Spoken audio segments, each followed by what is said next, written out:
now. So as promised, we are going to build off of yesterday. We are going to expand this idea. Yesterday, we were talking about writing. You can't publish until you've got an idea and written something. But the publishing process is fundamentally different than the writing process. So this is why we offer a separate section and session. I'm going to go through some overall basics with you all, and then there's going to be some time, like an extended time at the end for questions, hot seat coaching, and so on, because each and every one of you, and we saw this yesterday, but each and every one of you is at a different stage, has different goals, and needs slightly different guidance because it's not a one size fits all process. So if you have questions, there'll be some time at the end to ask those questions. Deal? Sound okay? Anybody like super excited to get into this next bit? I am. Okay, I see Kaylee. Great, I love it. Thanks. And Juliana, we're recording, right? Yes, we are. Gorgeous. Thank you very much. All right, let's get started. Quick reminder of who we are. Red Thread Publishing houses two different imprints, and there were some questions about this yesterday. An imprint is basically a company, publishing company, and each publishing company has its own genre or audience or specific focus. We started as an all-female publishing company. That was Red Thread Books. So we really work with women authors, women readers, and women-focused topics. Very quickly, it was obvious to me that there were other really important stories that needed to be shared to help us accomplish our mission, to change the world. And so we opened Red Falcon Press. All of our authors, like Red Thread Publishing, really focuses on this environment where authors thrive, because it's as much about you as your readers and the book that you create. And we focus on this three-part process. We help people write, we help people publish, and then we help people use their books for the greatest impact. A lot of publishing companies just do this middle part. So that's just the other thing that sort of sets us apart. We focus on nonfiction, and we've had a couple of questions. If you're writing fiction, can we help you? Yes, we can.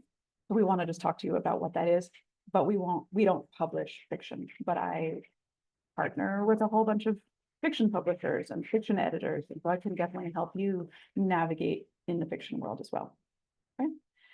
Quick reminder, we've actually done this before. We published a bunch of books. Our books have been winning awards, cover awards, content awards.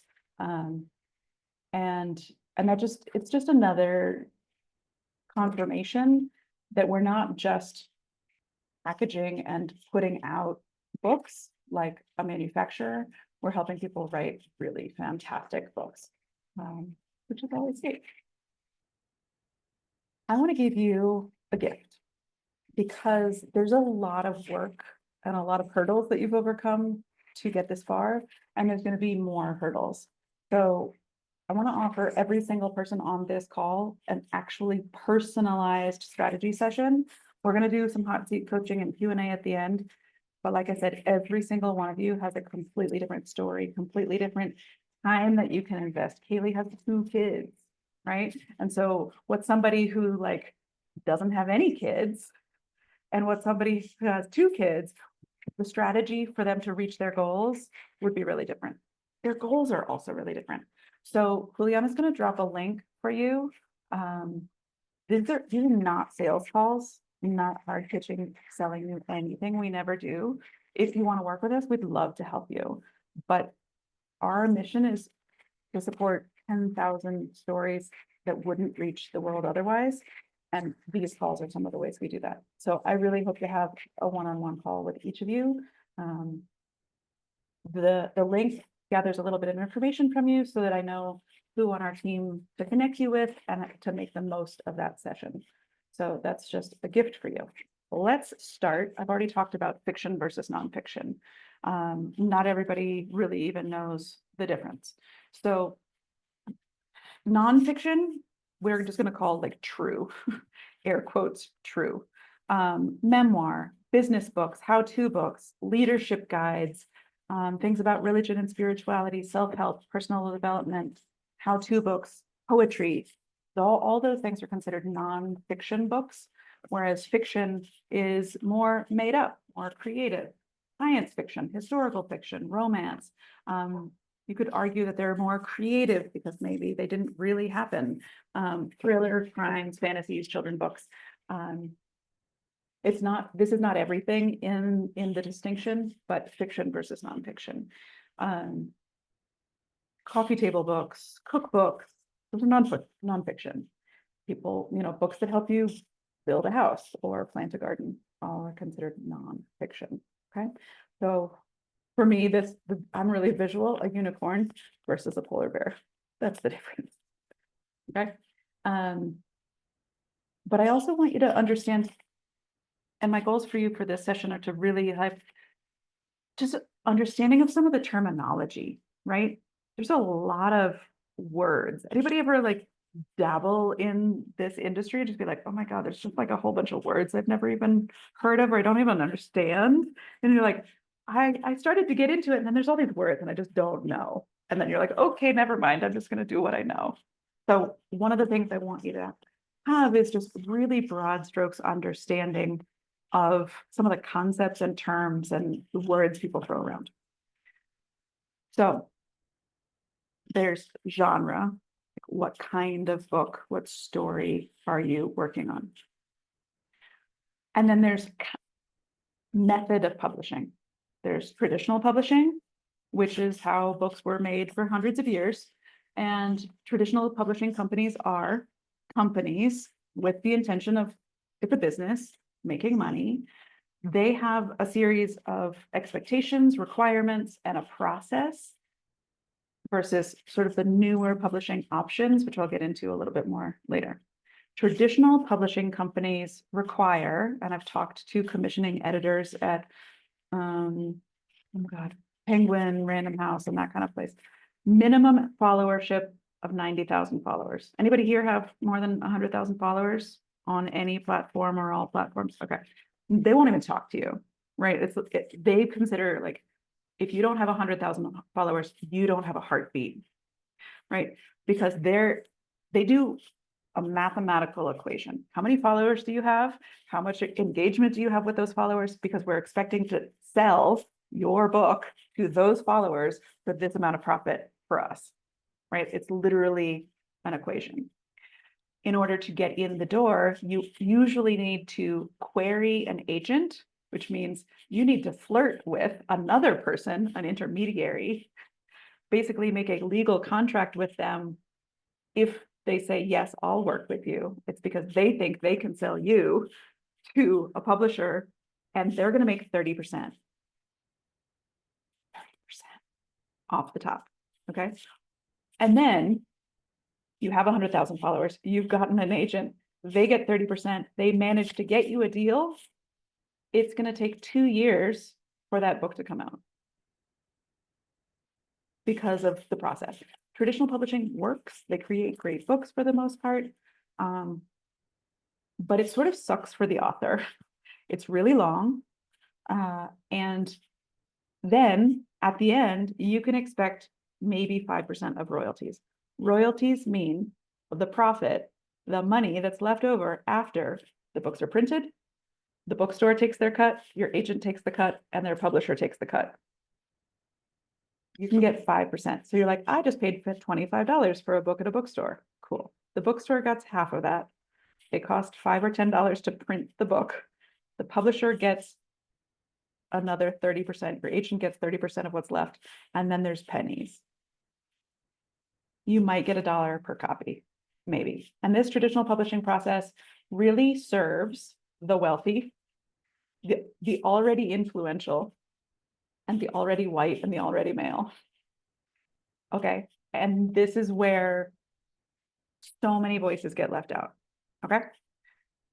Thank goodness the 21st century exists, because we have democratized this process, and in the last 25 years really fundamentally changed the options that are available for people to have more voices in the world. And we exist to help more of those voices navigate and access the pathways that exist.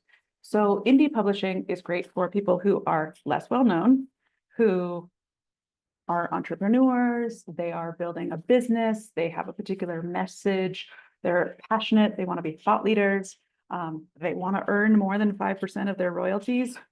I was offered a traditional publishing contract and it was like, you could get 5%. I was like, oh. It's like having a baby and then getting a toe back. I'm like, no, right? Like I will clean up all the poop, but I'm going to keep the whole baby, right? So that was my choice. You get to control all the rights. You get to control your content, because if you get a traditional publishing deal, you sell your content and your message to the publishing company. They own your rights. They own your content. And so they can say, we're going to change the title. We're going to change the whatever, right? But they own it. And you can say, I wish you wouldn't. And they were like, yeah, but we bought it. So sucks to be you. Okay. So owning the content for future rights, you want to translate it, Netflix wants to make a movie of it. Guess what? You own that. You don't get the trickle down later, you own it. Indie publishing refers to all publishing alternatives, and it's really good for first-time authors because you get to learn and prove, hey, I sold this many copies. Then if you want to go to a traditional publisher, you have proof. I wrote this book. I increased my follower rate by X, Y, and Z. I sold this many copies. Random fun fact that most people do not know. The average book sells 350 copies. In the lifetime of the book, Julie's freaking out over here, 350 copies, okay? That includes traditional publishing books that spend 50 grand on the process. 350 copies, it's nothing. Some books, traditionally published books, don't sell 25 copies. To me, this is heartbreaking. Somebody pours their heart and soul into a bound thing. And then what? The people at the local like laundromat get it and leave it on their shelf and never read it. That is not what this is for. This is like your heart and soul, and it's meant to feed another person.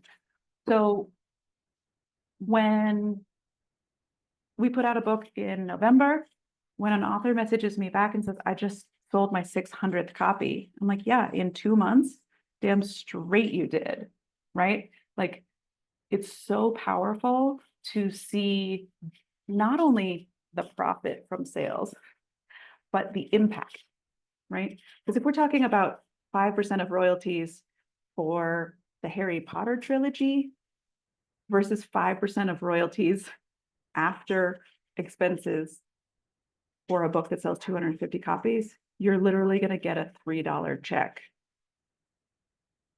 ever. Right? And like, what, right? And so indie publishing is great for people who really want to share and connect and reach more people, make the world a better place, but also don't want to do it all by themselves. Oh, there's a typo. Okay. Imperfection, moving on. Self-publishing is for people who want to do it all by themselves. Okay. When you want to learn every part of the publishing process, when you want to be inside and out, you want to get super geeky about ISBN numbers, and nobody should know what those are, but that's what this little thing is. It's like your business book fingerprint. No one should know. I know. I get even like into arguments with people about it.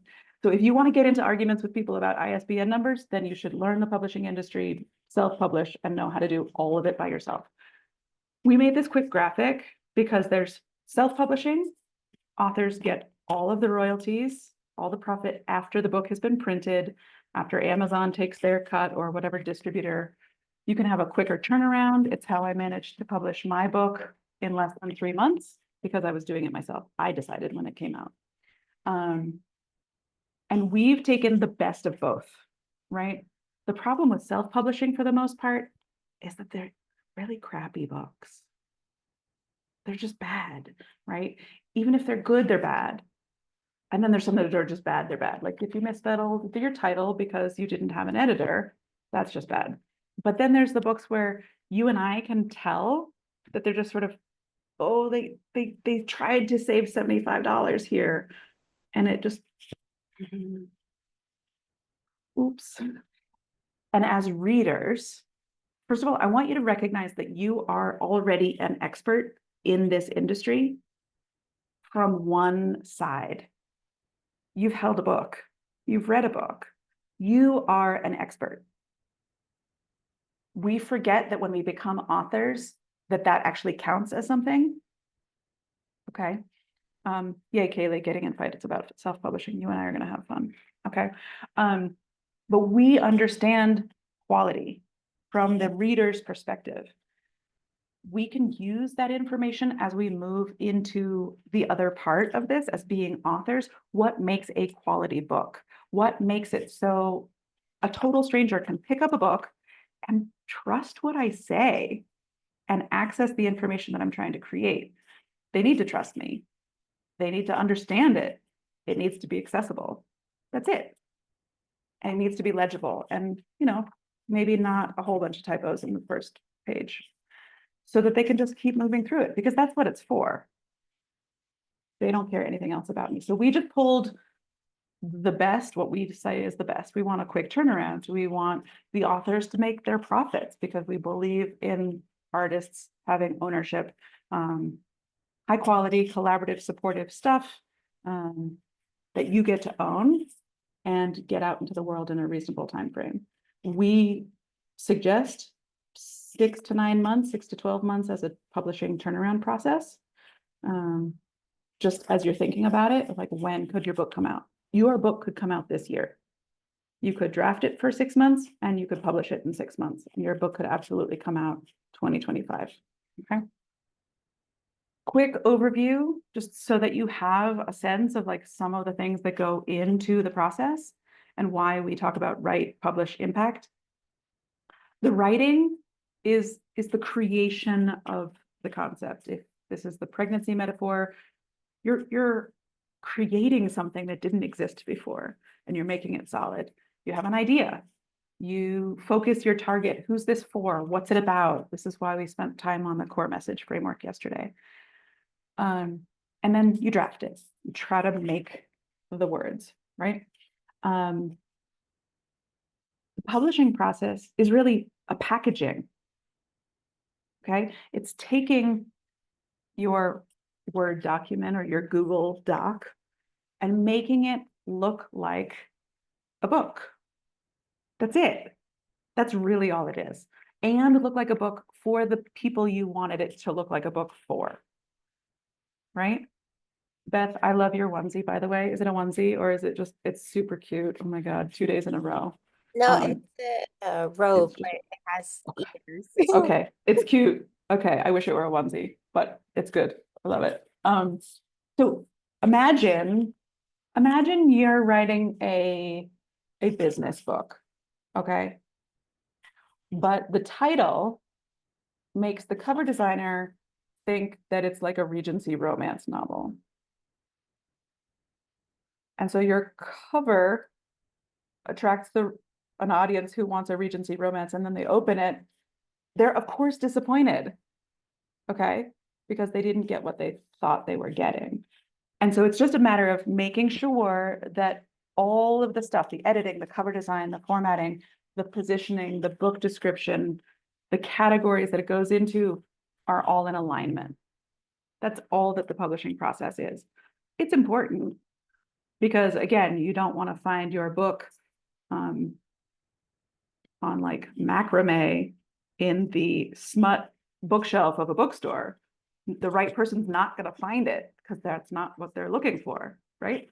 But this is what happens. So just really making sure that as your book is turned into a book, it looks good. It looks like it is what it's supposed to be. And then the last piece is impact. This is where we make sure that the book gets into the hands of the people who need it, Okay. Ooh, good question about positioning. Let's make sure we talk about that. Impact is where if you want speaking gigs, if you want to be paid $2,500 or $5,000 a week to speak in front of a room full of people who exactly want what you've got, that you're doing that. Okay. We're talking about how you make profit from your book in just a second. Let's look, it's coming up, but I'll get into profit in a minute. So the process of getting a book from a draft to publish, I'm like, oh, it looks like a book, right? Got pages. It's got my face on it. I used to not have as much hair, right? Cool. It looks like a book on the inside. It doesn't look like a printed PDF. All of that, I always say, if the publisher is doing a good job, no one will ever notice because they're just reading the book. No one will ever say, I wonder who edited this, or who designed these images, or why can't I read this font? If you're asking yourself those questions, the publisher missed a step, right? Elaine, that makes sense? Yeah, okay. Somebody just asked about, Brittany just asked about positioning. And this is an industry specific term. Positioning is all of the stuff, again, that no one will ever notice that you do, but it's the thing that turns a book put on Amazon into a bestseller. Okay. And this is where a lot of self-published authors go wrong. They figure out, okay, so this is a book about parenting. So I'm just going to put it in the parenting category. But there's subcategories, very specific subcategories, and bestseller really just means your book sold more copies than the other books in that category. And so we do research, we get actual metrics, metadata, and we use the right keywords and all of this geeky stuff so that, because again, let me use the example of a romance book, even though it's nonfiction, excuse me, even though it's fiction. Okay, so you wrote a romance novel. You publish a romance novel on Amazon, you put it in the category romance. Do you know how many books you need to sell in order to be in the top 100 of books sold today in the romance category? More than 5,000. Okay. We're not going to sell 5,000 copies. Yeah, 200,000, right? That's reasonable. Okay. If you get into, let's say, young adult vampire Japanese sci-fi, you are 4 categories in, and there are not going to be as many other books, titles competing with you in that category. You want to be in the right category where you can sell 100 books today, which is epic, by the way, and be in the top 10 or #1 best-selling book in the category so that you're always just at the top. It's like, do you want to be a fish in a big pond, or do you want to be a big fish in a little pond? Okay. So much of publishing is playing a game. You just want to know what the rules are so that you can win the game. And self-publishing, there's so much to learn that most people who are doing it themselves don't know the rules, and so they don't win. That's positioning is that. I could, again, obviously, I could talk way longer on it than you all need to know right now, but we can talk about it later. The point being, we've published 60 books. 59 of them have hit bestseller in multiple categories in multiple countries because we know the rules and we play the game. The one that didn't, the author just didn't tell anybody that she had a book coming out. So nobody bought the book, you can't win bestseller. So, and we have strategies for that too. We've talked about what happens when you can only make 5% of the profit. But book sales, again, I wrote a book, say you buy it for $15. Amazon will send me like $3. That's great. Costs $5 to print the book. Amazon takes half of that, but I still make 25%, 30, 40%. Okay, that's all right. But I'm not going to live off of $3 profit margin. And this is why we really stress and focus on nonfiction because we can help authors position themselves to make a massive profit speaking, coaching, running retreats, consulting, selling online classes, sharing their wisdom, their services, their value in other ways. Some quick stories. So I'm working with an author who in June was charging $2,500 to speak for an hour. How many people would like to be paid $2,500 an hour, even once a week? Yeah, I would do that. I would travel for that, right? By December, she started charging $5,000. She's good at what she does, but she's getting paid $5,000 to talk for an hour. And she's thrown her hat in for a $7,500 plus travel expenses speaking opportunity to talk to a room full of 250 people, some of whom are going to buy her book, and then some of whom will want to work with her. She's getting paid to get paid. Okay, yes. So coaching, retreats, and this is the other piece that we can talk about in that one-on-one call. Book a one-on-one call with me so I can help you figure out where else to make money. Your book is wonderful. Your book is a tool, but it's also just a lead magnet. It's just this introduction of you to other people. One of our authors published a book and got a $35,000 consulting job. Right, Julie? You're like, let's not even talk about book profits. Like, yes, cool. I will put whipped cream on my banana split with my book royalties, but I'm going to use my book to get in the door in places that matter. Okay, I have one more story for you, and then I do want to start opening it up to your questions, but this one's the like total anomaly. We worked with an educational psychologist. She wrote a book about preventing teacher burnout. Her intention was to work with school districts to help them not have teachers pay her, but have the school districts pay her, right? Buy 100 copies of my book for the teachers in your district. I will come and do a training with you. She used her book to get a spot at the South by Southwest convention, the education part of South by Southwest. But she said, I'm a published author. It's a bestseller. She applied for a spot. She got a spot. They got 100 copies of her book. Because she was there, she emailed somebody who was in charge of something. They had a sit-down meeting. Everybody around her was like, oh my God, how'd you do that? How did you get him to talk to you? She's like, well, I emailed him and I asked. I need everybody to take a deep breath and recognize that this isn't normal, but he offered her a $5 million contract to go be in charge of all the districts in a state. Okay. She turned him down, which is even better. My favorite part of the story, because she had a small child. She lived in Texas, didn't want to go be responsible for 360 districts in a year when there's 365 days in a year, and then just be paid $5 million to be blamed for why those teachers were failing. And she was like, yeah, no, you can hire me, you can pay me, but I'm only going to do a job that you're actually going to set me up for success. But she got those connections, and it still gives me chills, right? This is the kind of dream, okay? So I want you to also have this idea of opening up, and whatever belief you have that if you write a book, you will become rich from book sales, and like you never have to leave your house again and they'll just send you checks. I need you to like burn that idea to the ground. Okay. I didn't tell you this yesterday, but the day my very first book came out, I was pretty bummed. This is not the thing that you think is going to happen on a day you publish a book. You're like, oh my God, life goal, check. Without realizing it, I totally believed that Oprah was going to call me the day that my book came out because I wrote a good book and I put it into the world. And I went to bed being like, why didn't she call?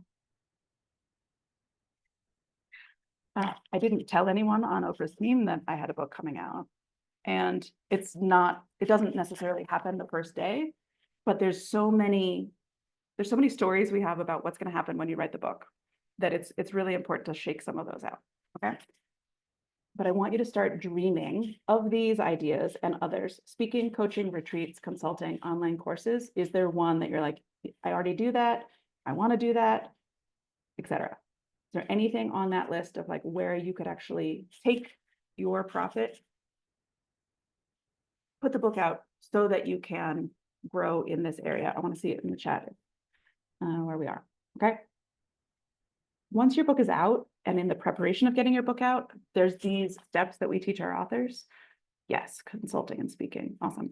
So there's actually a strategy of how do you let the world know that you have a book? How do you keep letting the world know that you have a book? I have books that have been out for 3 and 5 years. If I don't tell people that I have a book out, guess what? Nobody's going to know that I have a book, right? And so how are you going to be showing up?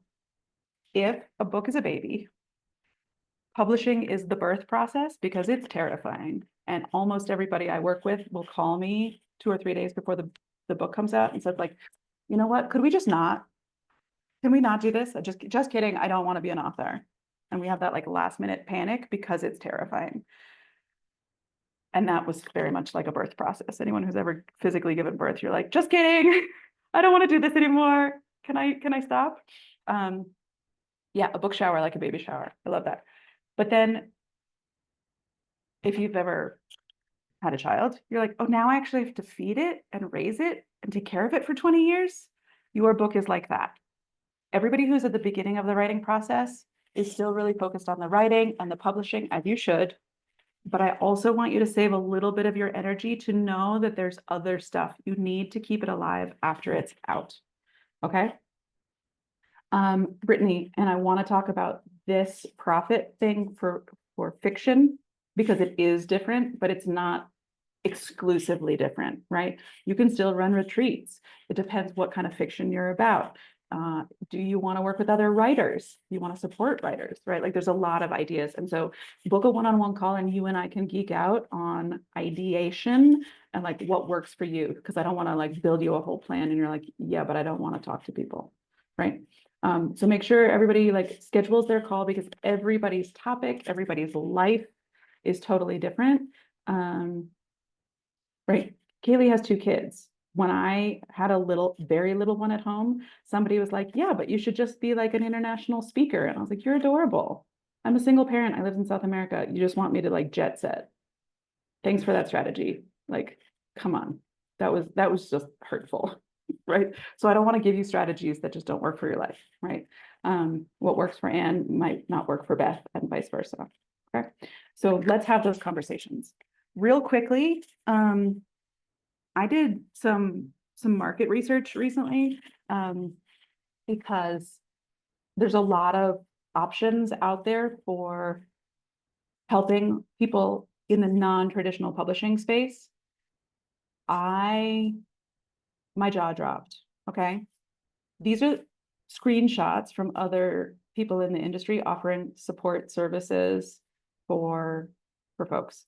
They have a beautiful website. I'm not naming names, but they have a beautiful website, but it's $8,000 to access their online platform to help you write a book for just like group coaching support. I'm working with some of their clients because those clients need actual editors because it's not included in the $8,000. These authors, okay, yes, if you're going to pay $56,000, they're going to help you with everything, but it's $56,000 or $26,000. Again, does anybody have an extra $26,000 lying around? If you can, we can split it.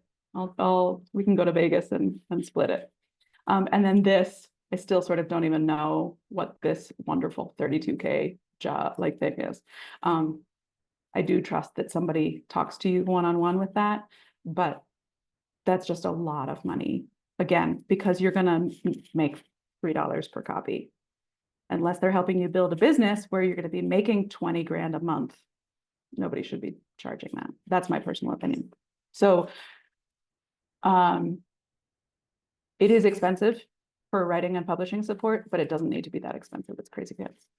The beginning, if you haven't, checking out this community at a really affordable rate is going to give you access to me, to my team, to strategies, all this kinds of stuff as well as like the writing process and advice on publishing, okay? We do the editing, the cover design, the formatting, all of that for people who want it. And we have affordable, scalable pricing depending on where people are, okay? I talked about the publishing in a collaborative yesterday. Has anybody ever done a collaborative or thought of a collaborative, or like, I want to get my feet wet. I want to become an author. I don't have 32 grand. And I don't know if I want to publish my whole book because it feels like too big of an experiment. If you're interested, I'd love to talk with you about one of these titles or a title that might work for you, okay? Over and over again, it's also how we've helped 280 people become authors for the first time, because it's such a DB, what's your name? How do you want me to refer to you? Or do you want me to call you DB? Writing an anthology is so cool. I saw this morning, one of our authors in Australia got her box of author copies today for the first time. Okay, and she unboxed it. I watched her open the box, hold it, see her name and her words in print for the first time. It is the coolest process. So when we talk in our one-on-one calls, if this is something that you're interested in, just let me know. Garima, I'd love to talk to you about it too. Okay. You know that we're doing some in-person events in the States this coming year. I love in-person stuff. This lets us just get deep dive. But I just gave you the biggest overview on publishing. What's the difference between fiction and nonfiction? What's the difference between traditional publishing and that process versus some of the alternatives? What does it mean to edit, format, cover design, etc., and position a book so that it looks like a book and reaches your audience? All of that stuff. I hope, and I know you'll have more specific questions. So now I actually want us to open it up. Let me know what questions you have, what you learned so far, but where do you need to go from here, okay? I can give us 15 or 20 minutes if people have questions for any of that sort of general or very specific. This is what I'm working on. This is what I'm confused about. Here's the goal that I have for myself in my book. And then we'll play. How does that sound? Okay? Yeah. Okay. Unmute yourself. Let's go wild. You don't even have to raise your hand. I was a high school teacher for a long time, but we're not in a classroom. So questions, things that have been helpful, things that you're thinking about.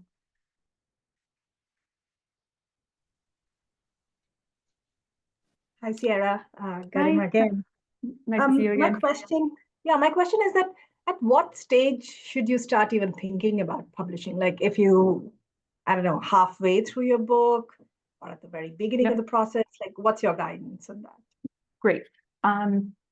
You're writing nonfiction? I'm doing a little bit of both. I'm doing two Okay. projects in parallel. Awesome. Okay. Because there's a slightly different answer for different books because they have slightly different processes. If you were going to do, and I figured this out by doing it wrong, some of my favorite advice to give is because I got it wrong and I want to save you the 1 to 3 years that it took me to figure it out.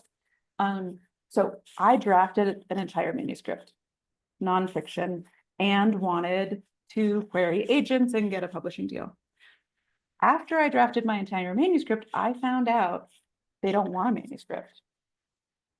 If you're querying an agent and going traditional with nonfiction, they want an 80-page book proposal, which I kid you not, is very specific and it's all market research. It's basically, this is what I can sell and why it's saleable and why it's worth your investment. It is like a business pitch. So if that's your genre and your path, then you shouldn't be writing your book at all. You should be writing an 80-page business plan. If you are more interested in a different timeline and a different outcome, it depends. Some people have anxious attachment style, and they're like, I really need to know the next step before I even do the first step. Okay, but I actually call that productive procrastination. Okay, I'm gonna go learn about the publishing process so that I don't have to worry about drafting my book, right? Anybody identify with that at all? I'm gonna figure out, where my tombstone should go before I figure out how to get a dentist, okay? And we do that. We're like trying to prepare, but I always think, take the step that's right in front of you. So I would say, like, take the next logical step so that in 7 steps, you take the right action. If you're gonna look for more indie or self-publishing options, figure out what it is that you're writing. Do think about, before you publish, how you want this book. I call it beyond the book. Think beyond the book. How will this book help you grow an audience? People that are you in real estate? Are you trying to sell houses? Right? Like, what are you trying to do? Because if you publish the book and then you're like, oh, I didn't give them my website or my email address, or I'm a speaker, but I forgot to put in the book my speaker page, no one who reads the book will join your social media or hire you to be a speaker because you forgot to tell them the thing. Right. I share that detail as well, because I published a few times in anthologies with other companies before I started this. Twice. I wrote my chapter. I published my book. It was supposed to be great. The day it's published, I realized, oh my God, I missed the key point, and no one who will read my chapter will know how to reach me because my publisher forgot to tell me to include this single simple detail. And I was heartbroken, and there's nothing I can do about it now, except make sure you don't make the same mistake. So do think about the long term, right? The way that, so I live in South America. When I was visibly pregnant, total strangers came up to me and asked me where my fetus was enrolled in school. I said, well, she's not. They're like, well, you should really think about it. There's a long waiting list. And I was like, I can't enroll her anywhere. She doesn't have a name or a social security number. But, if you're pregnant, you might have a baby shower. You might decorate a room, buy some diapers, and think, should I have a college fund? Yes or no, right? But don't spend all the diaper money on the college fund. Got it. Right. So those are the kinds of things. And if you and I have a one-on-one call, we will absolutely play into that and figure out, especially since you're doing 2 projects, they will have different timelines and pathways. How's that feel? Yeah. Thank you. Okay. Appreciate Cool. Yeah, my pleasure. Who's next? Unmute yourself. Let's go wild. You could also say, I'm shy and I don't want to talk in front of a whole bunch of people, and I'm just going to ask you all my private questions soon. Hi, Julie. What is the most productive way for us to prepare for like the one-on-ones so that we can get the most out of the meeting with you, and like how much time do we have with you? Awesome. Not to be greedy. Okay. No, I love it. 30 to 60 minutes, 30 to 55 minutes, so that I can get a glass of water. Okay. Such a good question. I want to give you a gold star. This is still my teacher part left over. What the link that we send you actually is us asking you a bunch of questions so that we also come really prepared and we don't spend 25 of the 30 minutes learning about you. So we're going to come in with a bunch of information and sort of locked in and already like, we know where this is going. We know where we want to support her. The way that you can prepare is have a sit down with yourself and be like, what are all the things I want to know? Okay. If you want to know how to be a single mom in South America, come with those questions, right? If you want to know how to get through the self-doubt of just getting your first shitty draft out, come with that question, right? Sharnetta, I see, like, yes, right? Because that's a really different question than how do I make 100 grand next year leveraging my book, Also good question, but we should answer the first one first, right? Because we're not going to leverage Jack if we can't get out of our own way. Okay. But we talk about all of this. Okay. And one of the reasons I started the all female publishing company is because I look at the world and they're like, well, sit down for 2 hours every day and just write. I'm like, you're adorable. I don't have 2 hours. Okay. Single mom, chasing a diaper around the house. That advice is for some single white dude who's already making $149,000 a year. I need some advice that works for my life. And the internal obstacles, the emotions, the fear, the doubt is much stronger for women than it is for men. We work with men. They have their own doubts and they have their own fears, but it's really different. Okay. And so navigating those primary blocks are a largely uniquely female thing. Okay. I hope that helps. Yeah. But definitely take a few minutes. This is good advice for anytime you have a conversation with anybody, right? Who are you getting on a call with? What is your desired outcome? If you have 30 minutes, what do you want? Who do you want to be? What do you want to know? How do you want to have maximize that conversation? Don't miss it. Yeah. Always go in locked and loaded and prepared. Okay. Okay, let's see. The one-on call costs the price for the one-on-one. The one-on-one call is a gift from us to you. Okay. If you didn't get this gift, we do charge $250 for these strategy sessions, but we're giving you one for free.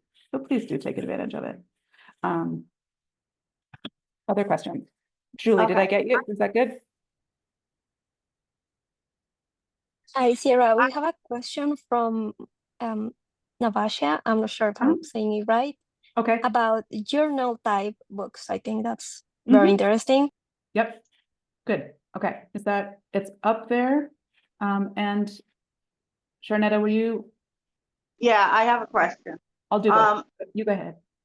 I was in the session yesterday, and after yesterday's session, I don't even know where to start. You pretty much are my starting point. But you were talking about, you could have more than one book in you. Well, when I look what I want to write about, I could see where I definitely have more than one book in me, and I can get lost writing my book. I'm writing about me and my life and the abuse and stuff that I went through. Yeah. But so much, because there was physical, mental, sexual. It was so like, I don't even know where to start now. Yep. That's a really good question for us to dive into on the one-on-one. And there are some resources that we share about mind mapping so that because I don't want to spend 30 minutes asking you all this stuff and then give you 1 minute of like, go in this direction. If you had done some of here's all the stuff that I could talk about, then we can start from the middle instead of starting from the beginning. But my advice always will be, what's the easiest to write about and which is the one you're most excited about? Because writing's hard. There are gonna be obstacles. Let's make it fun for you, easier for you. Okay.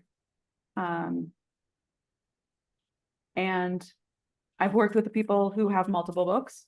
If there's a like step 1, step 2, step 3 of a process, then maybe writing step 1 book before step 3 is also a better choice, right? But that's only, so what's easiest, what's fun, and what is chronologically, logically the right place to start, right? But if this book's about this book's about this, and this book's about this, then start where your heart is called, okay? Let's go back to the journal question. So what's the exact journal question? These are like, hold on. Look at me. So I wrote, date yourself. I made a beautiful fill in the blank journal workbook that went with it. And I was like, oh, this is so nice. I should publish this separately and sell it additionally if anybody wants it. It's tiny, but it's super great. Printed it in color. It's expensive, but it's nice. There's lots of ways to do it. And so planners, let's see. So the question is, I I'm have two here different now. I'm projects. sorry. Okay, hi. Ask your There was question. so much noise outside the window. I feel you. I got you. So what's the question exactly? Oh, well, I have two working projects, one a bit longer than the other. One is my book. It will be a self-development / memoir. And then I also have a guided journal idea. I Yep. feel a nudge more to publish the journal first. Okay, It's following a framework that I have, the journal, Great. so it's like guiding them Super. through. I just wanted to know if that's something that, you guys can provide support with. Absolutely. Yes. And my Is it instinct, different? Is it a It- different process? it's a different process, but we can definitely help you do it. And we've helped other Okay. people do it. And my instinct also, sometimes instincts don't follow logic most of the time. But I think in terms of the impact of who you can reach and how they will be transformed, right? There's like reading a memoir, or there's like doing it yourself. And anytime you have a framework or a methodology, or this is a method I teach, for $25, they can have the book. They can have this transformation. And then they're totally convinced and hooked into you. And then they're like, what else do you have? Right. Okay. Right? Mhm. And then they're there. So I agree. I would start there. Okay, so I should and- book a call with you. Book a call and we can just strategize it. Yeah. for Okay, sure. thank you. Okay. My pleasure. Love the questions. Let's see. Brittany, legal name or pen name? Again, that is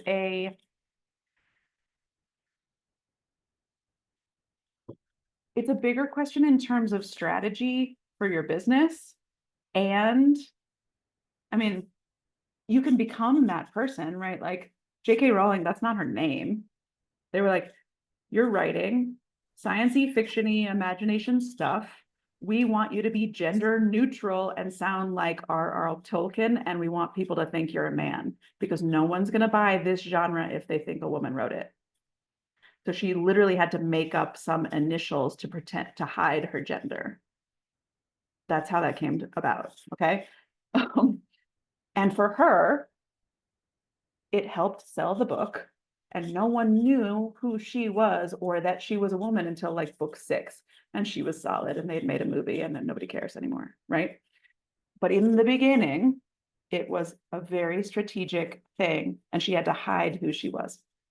If you are writing something where you're concerned that no one will ever hire you for another job, if your name is, if they Google you and the first thing they see is something that's absolute, like if you were let's say, if you're a kindergarten teacher and you're writing raunchy erotica, you might argue that you would want to have a slightly different identity.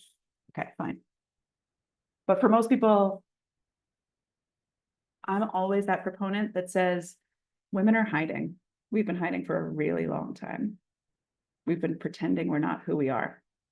And so if you're willing to own it and claim it, go for it. If strategically for the genre or the business or for your safety,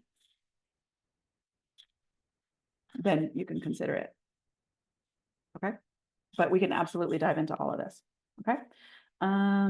Other questions? I read really slowly, but my brain moves really quickly. Hi, Audrey. Hi.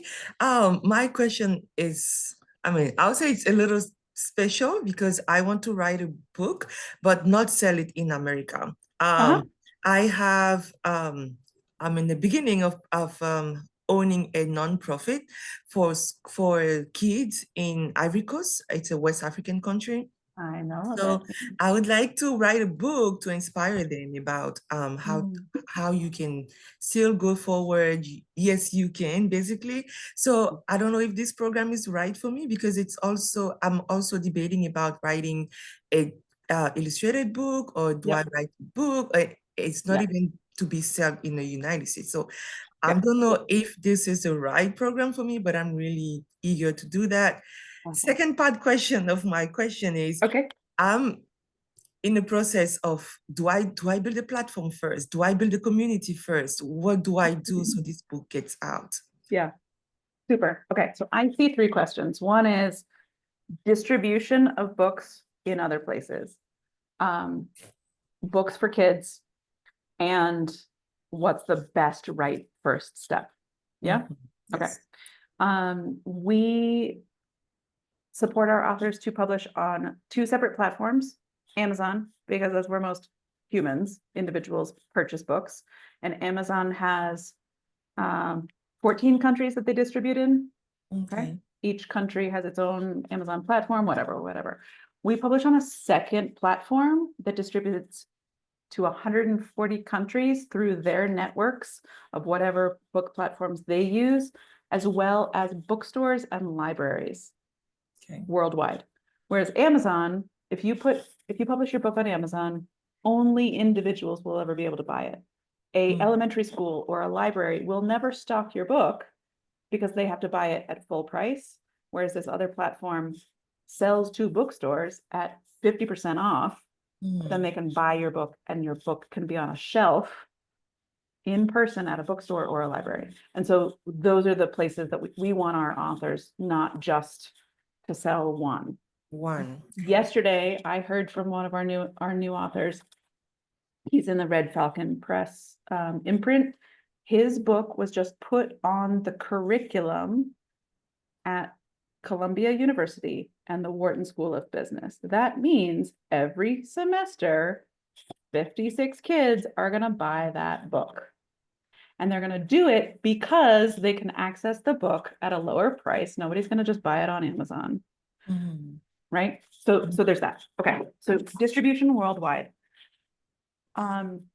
Internally, probably not supposed to tell you this. Internally, we're talking about a imprint for children and children's books. Okay. Because we want to change the world. Guess who is still open to changing the world? It's not the old, sarcastic curmudgeons. It's the young people who still have hope and inspiration and possibility. So that's coming. Okay. So I can definitely talk with you and also just advise you, whether you work with us or not. I'm happy to help you get that designed.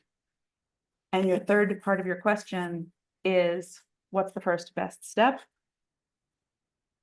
Depending on where you are with your nonprofit, I think a book creates visibility and profit, not a ton, but enough to be like, hey, here's this thing, support the organization, right? When you publish the book, there should be a donate to this cause, see what we're doing page, because yes, they might pay $20 for the hardcover book, and then they might donate $100 because you, like, where do you want them to go after? Okay. That's, everybody just should be thinking about the after.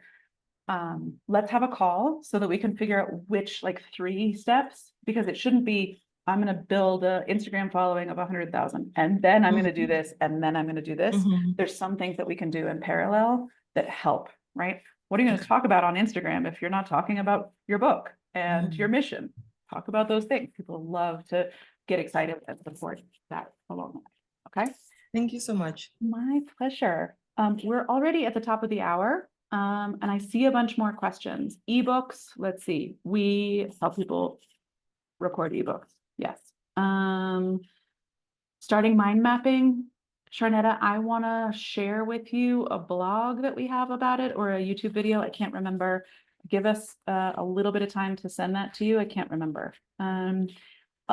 Other questions? Raise your hand if you have a question. You have another question? Good. Let's talk one-on-one. Let's have this conversation. Some questions are super helpful for all people, but some questions are just like, this is my absolute little niche. So just to be mindful of each other's time. I hope to have further conversations with each of you like I did yesterday. I am going to read through all the chat and see some other questions. Sharnetta, if you haven't gotten an email from us by tomorrow morning, send a little reminder to info@redthreadbooks, info@redthreadbooks.com. Okay. Sometimes I have a lot of things in my brain and I don't want to forget that I said I was going to do a thing for you. Okay. I really look forward to speaking with you. Thank you all for showing up a second time. Major congratulations. You are truly showing up for your book. It maybe feels like a small thing, but it's an epic thing. And I want you to acknowledge and start changing the story. Like, I am an author. I am doing the things that I need to do. Right, Kaylee? There you go. It is a slow and long process, but the little steps are how we get there. I don't want you to like go from here to be, I don't know, on a TEDx stage and talk to Oprah. We would pull like a spiritual muscle if we went from here to there all at once. And so we really just want to like go one day at a time. Okay. I see you, I recognize you. I've loved getting to know you in the last 2 days through your questions, just watching your faces on the screen. It's been really helpful. I don't feel like this is the last time we're going to talk. Anyone else feel like this is the beginning? Good. Beginning, Brittany, Kaylee, Sharnetta, Elaine, right? Okay, I see you. Julie, Beth, Anna, Tess, Danielle, Dr. Sherry, I love it. This is what we're all about, connecting with people. So thank you so much. Audrey, today is the last day for the $59 access to the community. So if you want to dive in there, the best part about it is like, we have calls like this every week for $59. Okay. That is some serious guidance and support. So Elaine's in there. So come hang out with me and Elaine. And I'll talk to you all soon. Thanks again. I'll talk to you later and message us if you have more questions. Get on that roster so that we can talk to you individually, and have a gorgeous weekend. I'll talk to you all soon. Stay safe. Thanks. Bye.